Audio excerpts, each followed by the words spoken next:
battery's blinking. I didn't expect it to last that long because it hasn't been on charge that long.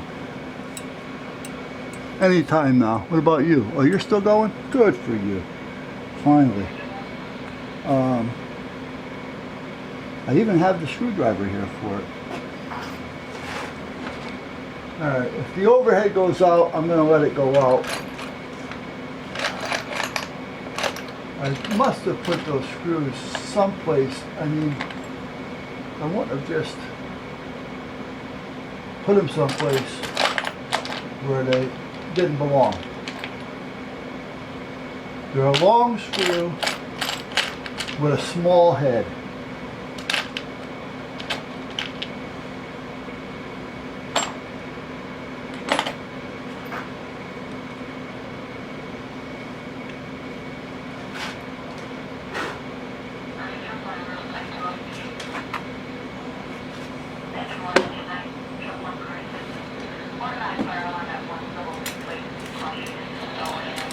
These people with automatic fire alarms and the companies that install them, those are the ones.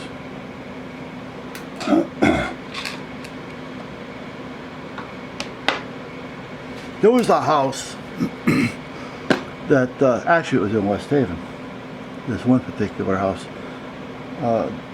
There was a couple, oh, I thought I had it there for a minute. There was a couple that bought their first house, and they were like 45, give or take, and they finally decided they were going to buy a house, get ready to retire, and live happily ever after, which they did.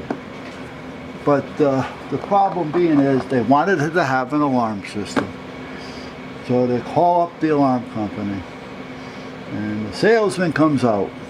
And I use the term salesman because he sold them everything. It's like when the insurance man comes out and then tries to sell you life insurance. You know, now you're buying things that you'll never use, you never know what you're buying. All you know is it's costing you a lot more than you ever expected it to cost you. And that's it. Because they just talk you into it at the time, you know? They know when they have you on the hook.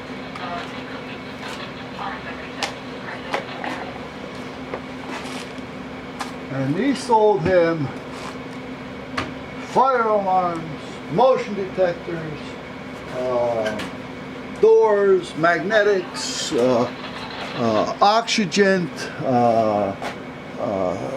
you name it. I forgot what it. Everything and everything. Now, they tied it into the smoke alarms in the ceilings. They put a fire smoke detector in the kitchen over the exhaust fan of the stove. So every time they were cooking and frying, not so much steam, but when they were frying something, you get that frying smoke and splatter. Every time they cooked, the alarm went off. And every time the alarm went off, the fire alarm went off.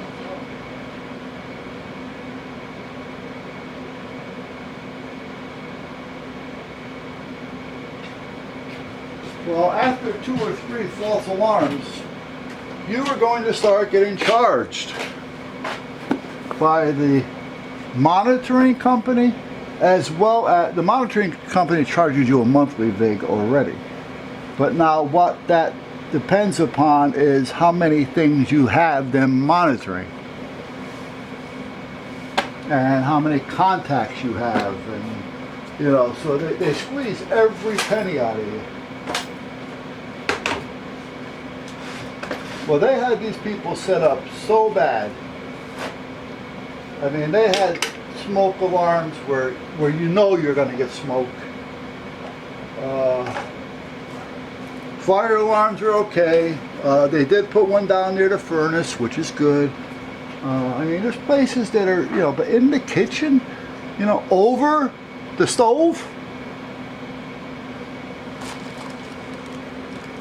I mean, it sounds practical, but it's really not. You can have one in the kitchen, but do you want it right over the stove? Now, if it was something, in my opinion, if it was something to where, I don't need this one anymore, to where you had a sprinkler there or something, so if a fire started, the sprinkler turns it on and shut it off. You know, like a lot of your commercial buildings have that, you know, kitchens and restaurants, stuff like that. They have it, it's built right into the hood. But in residential, it's you know, you can have one in your kitchen, but don't put it right over the stove, you know. And it was just a nightmare. It was costing these people hundreds, if not thousands of dollars a year on false alarms.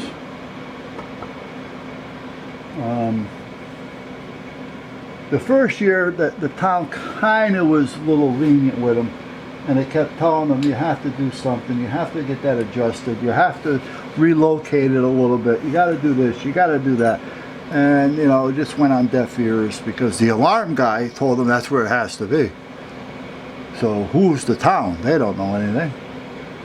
And they spent money after money after money, and they finally took it out completely. The fire that over the stove. They said, you know what? If I'm in the kitchen cooking, I know how. You know, I've never, knock on wood, never had a kitchen fire. And as a rule, everything that I've been to really hasn't been a kitchen fire.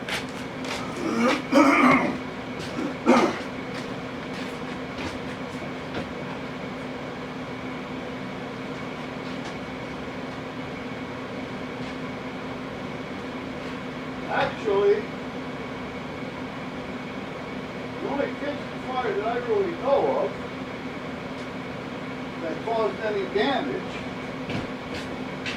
was my brother-in-law's sister-in-law's house.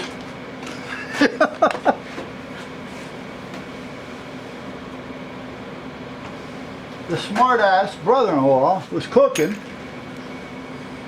and the oil started to smoke on the stove. What's he do? Instead of just putting the top on it and turning it off, it's in the pan, he brings it over to the sink and turns the water on. It took out the whole kitchen. The living room and up the stairs all had to be painted just from the but the kitchen actually got destroyed, and he was lucky that he didn't get destroyed, because that is something that you don't want to do. But other than that, I really haven't seen any kitchen fires that were like fires. You know, you get a call that, you know, oh, my turkey in the oven is on fire. Well, as long as it's in the oven, don't worry about it. You know, turn the oven off, and you know, we should be okay. But you know, if you want to call the fire department on it, call. But you know, it's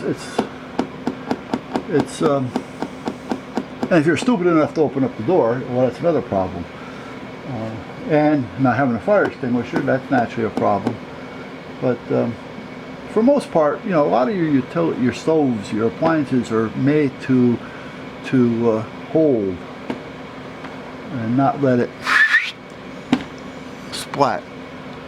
Are we still recording? Battery's flicking and it's still recording. Wonderful thing. Now it'd be great if I can find the 2 screws, because the screws have to go in these 2 holes. Let's see if I can zoom in a little bit. You see those 2? There's a hole there and another one over here. That's what holds the top on. Now That's small. I mean, that's small. So it's not like I can just put any screw in there. In comparison, here's a contractor screw in. That would go in there if I tried. It just not fit. I don't have anything here that will fit. I'm going to have to go less than 500 screw. That one is small enough for anything and long enough to wait. That is close to an inch long. And the head has the ring. I wonder if by chance I put this off the line too.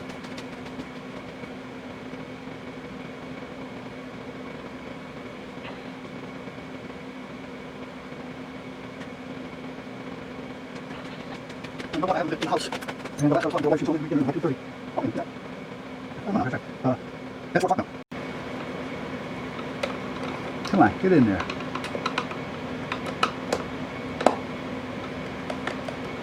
Trying to get it to fall in the hole now is another problem.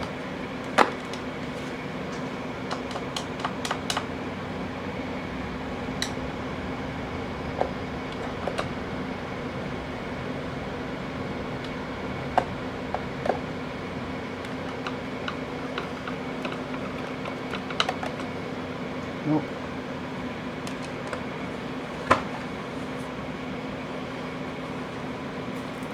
Wait a minute.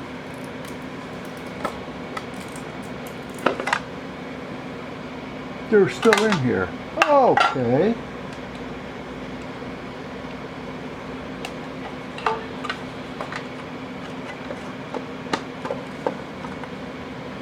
Okie dokie.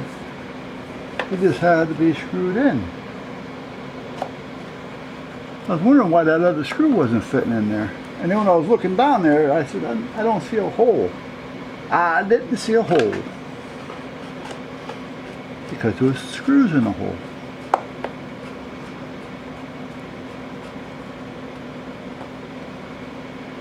There.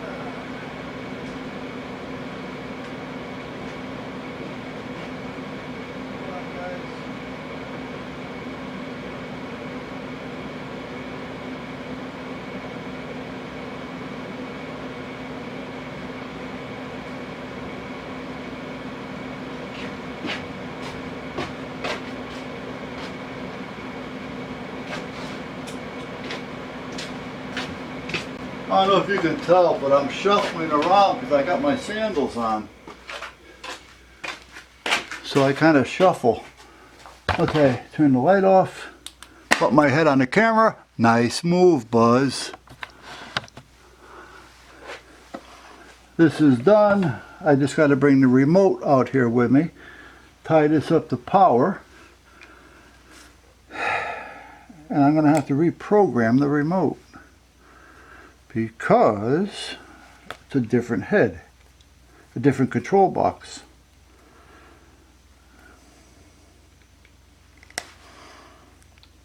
Now I did have a sheet on that because I programmed 2 of them before, but I don't know. But I can just download that from the internet. It's not a big deal. Okay. We're going to start shutting down, guys.